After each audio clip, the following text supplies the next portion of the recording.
नमस्कार, आप देख रहे हैं डॉक्टर साहेब, आपके साथ मैं हूँ मुस्कान देशवाल। आज के इस एपिसोड में हम बात करेंगे। हम देखते हैं जब भी डायबिटीज़ लोगों में होता है, अगर उनके शरीर में कोई घाव होता है या फिर अगर शरीर में किसी भी तरीके का कोई ज़ख्म होता है तो वो जल्दी ठीक नहीं होता, या फिर घाव भी देखा जाता है कि बहुत जल्दी-जल्दी कोई भी हो जाता है। आज हम इसी बारे में तमाम जानकारी लेंगे और ये जानेंगे कि ऐसा क्यों होता है? क्या सच में मीठा खाने से शरीर में या फिर शुगर बढ़ने से शरीर में दिक्कत होती है, फोड़े हो जाते हैं, घाव हो जाता है, घाव जल्दी ठीक नहीं होता है? इसी बारे में तमाम जानकारी लेने के लिए आज हमारे साथ मौजूद है बिहार के जाने-माने diabetologist doctor Khalid Hussain sir. नमस्कार, बहुत-बहुत स्वागत है आपका। Thanks a lot. सर, आपसे जानना चाहेंगे, अगर हम बात करें डायबिटीज़ के बारे में, तो क्या ऐसा सच में होता है कि डायबिटीज़ होने पे शरीर में घाव हो जाता है लोगों के, बहुत ज़्यादा जल्दी ठीक नहीं हो पाता है, और ऐसा होता है तो क्यों होता है, इस बारे में भी बताएँ?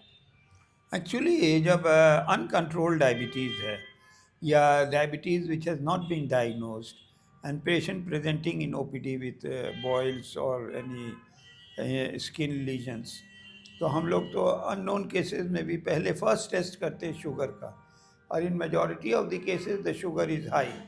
सो we have to continue with the further investigation, and we have to continue with the further investigation। और इसमें देखा गया है कि 90% केसेस में अगर घाव हो रहा है, बॉयल हो रहा है, पुंसा हो रहा है, स्मॉल ये हो रहा है, तो it is mostly due two diabetes. हम ब्लड टेस्ट करते, टोटल काउंट करते, शुगर करते, किडनी फंक्शंस को देख लेते, लिवर फंक्शंस को देख लेते, और उसको उसकी सेंसिटिविटी टेस्ट करते, पल्स कल्चर एंड सेंसिटिविटी से चेक करके किससे सेंसिटिव है वो, और हम लोग उसकी दवाई देते। तो इसके बाद वो रिकवर कर जाता, मगर ये रिकवरी डिलेड हो जाती डायबिटिक पेशेंट्स में। Wound healing is very much delayed in a diabetic patients than in a non diabetic.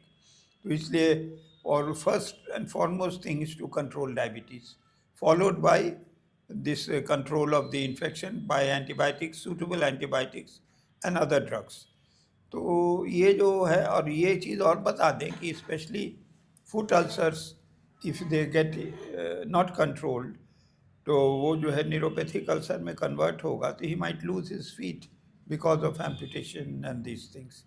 तो इसलिए स्लाइटेस्ट भी बॉयल या ग्रोथ या पस बॉडी में ये देखें तो उसको इमीडिएटली रिपोर्ट करें डॉक्टर को, और उसके बाद से अपना ब्लड शुगर असेसमेंट कराएं, and then other investigations will follow.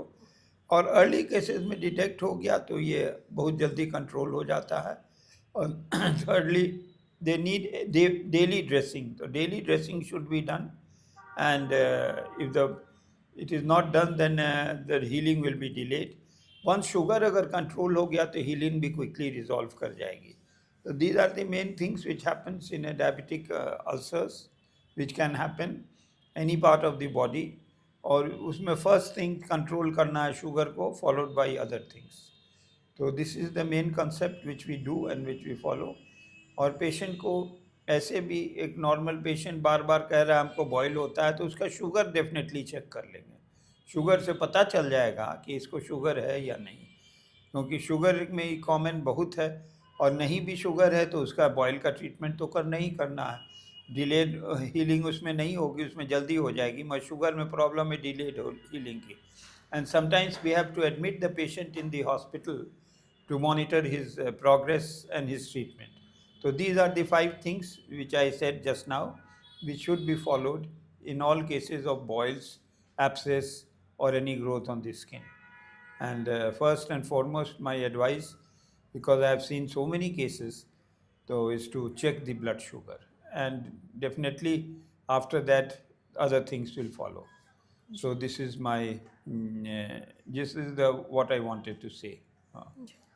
Sir, बहुत-बहुत शुक्रिया तमाम जानकारी देने के लिए। तो आशा करते हैं दर्शकों कि आप भी समझ पाए होंगे कि अगर शरीर में किसी के तरह का कोई घाव होता है, कोई ज़ख्म होता है, तो उसका डायबिटीज़ से क्या रिलेशन है, जैसा कि डॉक्टर साहब ने तमाम जानकारी दी है। तो आशा करते हैं जो तमाम जानकारी है आपके लिए लाभदायक रही। तो आज के इस वीडियो में इतना ही। अगर आपने अपने चैनल को सब्सक्राइब नहीं किया तो तुरंत कर लें, साथ ही हमारे फेसबुक पेज को लाइक करें। वीडियो देखने के लिए आपका धन्यवाद।